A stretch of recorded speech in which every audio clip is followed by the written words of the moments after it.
Praise the lord. ఫిబ్రవరి 9, 2026 Philadelphia అనుదిన వాగ్దానము presented by Suvarthamanam online Christian radio. ఆయన తన రెక్కలతో నిన్ను కప్పును, ఆయన రెక్కల క్రింద నీకు ఆశ్రయం కలుగును. కీర్తనల గ్రంథము 91:4. ప్రార్థన. సాత్వికులను భూమిని స్వతంత్రించుకొనున్నట్లు హెచ్చించు దేవా, మీ మాటను దృఢపరచు మా తండ్రి. మాతో నిత్య నిబంధన చేసిన మా రక్షక, మీ కనుపాప వలె మమ్మను కాయుచున్న దేవా, మీకే మహిమ ఘనత ప్రభావములు కలుగునుగాక.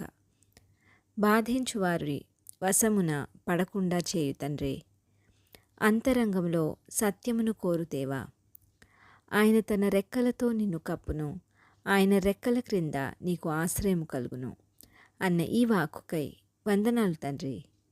మీ రెక్కల నీడలో ఆశ్రయము పొందుకుని వారంగా చేయమని ఈ వాగ్దాన ఫలమును దీనిని స్వతంత్రించుకొనుచున్న ప్రియ బిడ్డలందరికీ అనుగ్రహించమని నజరేయుడైన యేసుక్రీస్తుని శక్తివంతమైన నామంలో పరిశుద్ధాత్మ దేవుని సహాయంతో ప్రార్థిస్తున్నాము పరమ తండ్రి. ఆమెన్. దేవుడు మీ అందరినీ దీవించునుగాక.